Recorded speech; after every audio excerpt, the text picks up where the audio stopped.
So me and a really good mate of mine were having a chat about Australia Day. He was so excited to talk about it and the activities that potentially were to follow, i.e. listening to the Triple J Hottest 100, having an inflatable pool, beers all round, and just being a general advocate for Good Times Incorporated. A day to celebrate Australians around the nation and around the globe. But there's a couple of feelings that come up whenever January 26th comes around, and I'm not really sure how to explain it. Well, one feeling is pretty simple, and it's a sense of guilt that we celebrate on a day when an entire group of people lost their way of life and all they did was mind their own business, but I'll talk about that in a sec. So I tried to say something along the lines of, I don't know why Australian patriotism rubs me the wrong way. He then mentions that it's because I'm confusing patriotism, the love of one's country, with nationalism, feeling superior than other countries. That may be the case, but I still feel like the word patriotism is tainted, specifically in Australia. But this feeling, I'm not sure what it is. I guess I first felt it when I was in kindergarten. A kid came up to me and said, if my mum was Chinese and my dad was Japanese, then I'd be in the Middle East. It's a pretty ridiculous joke. I mean, I find it hilarious now in hindsight because it's so far-fetched. But at the time, I didn't know how to react. I didn't know if I was being made fun of. I'm not even Japanese, and there's a little bit of Chinese in me, but my parents are from Indonesia. However, that feeling came up. But kids can be mean as hell, and they're just doing shit at all times without any repercussions. Maybe high school's different. So, the cool kids at our school had this trend that seemingly came out of nowhere, and that was to call every Asian kid a Trent. I have no idea what that means. I mean, if I had to piece it together, perhaps the stereotype of Asians not being able to drive well was in place, so therefore they had to get driving lessons from L. Trent Driving School.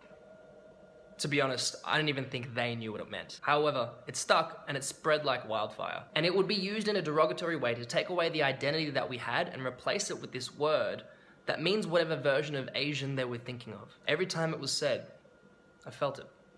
A teacher in Year 8 posed a question in class saying, what does it mean to be Australian? The blonde-haired, blue-eyed kid in the middle of the class, P.S. I've always wanted that hair, like you'd be a Super Saiyan, proudly put up his hand saying, going to the beach and having a surf. If you don't like that, then you're not Aussie. Other people said watching good Australian movies, having a shrimp on the barbie, opening up a cold one. Then the question came to me, and I couldn't answer. I mean, I like the beach, but I don't surf.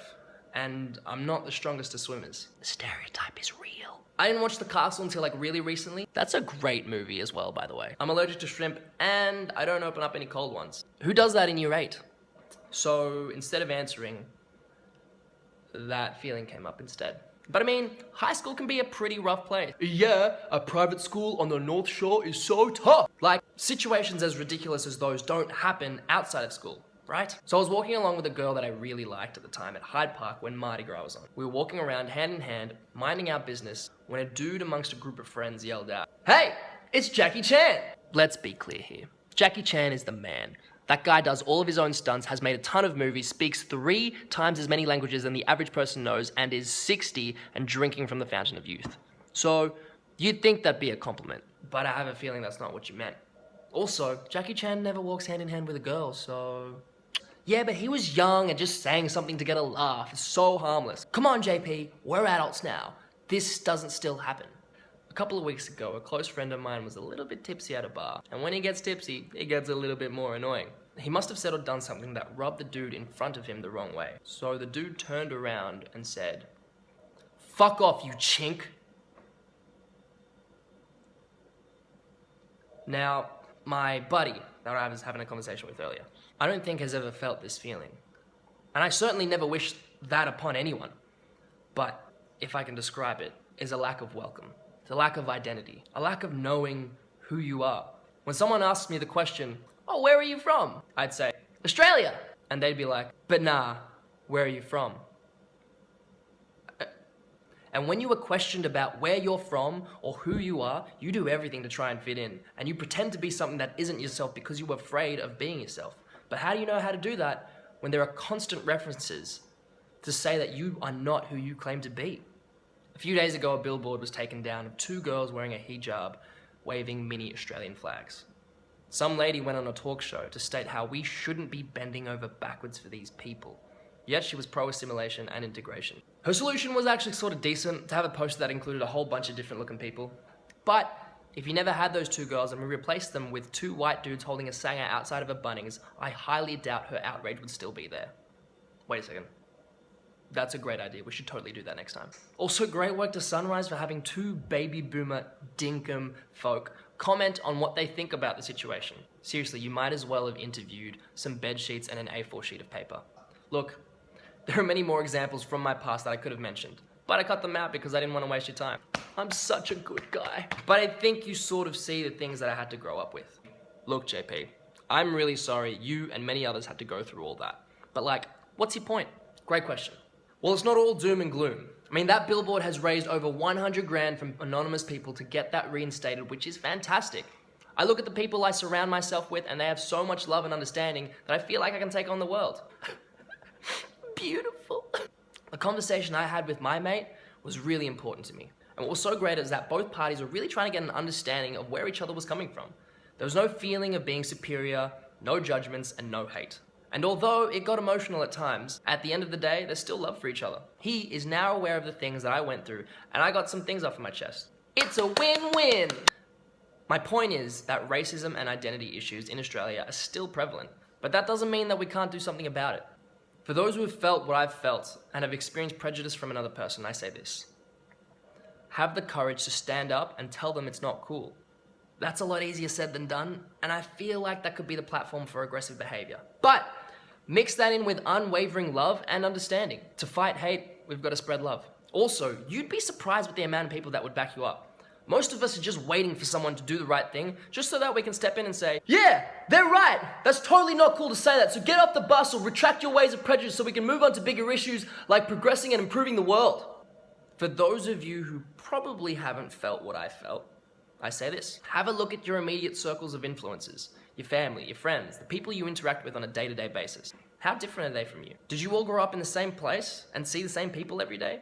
If you can, try and get to know the people who look nothing like you. It might be a little bit uncomfortable at first, but just saying, hey, how are you, could make their day. And if they're not giving you the time of day, that's fine, whatever. Just because one person that looks and acts like that doesn't mean that applies to everyone that looks like them. That's why I think everyone should hang out with everybody. Like, if I didn't have my friends, I wouldn't have known what a Sunday roast is. It's delicious. And if you knew me, you would have been all up on mee goreng. Yeah, but I knew about mee goreng since I started uni. Yeah, but imagine if you knew about it since you were 6. Anyway, I just wanted to get this off my chest. So thank you so much for listening.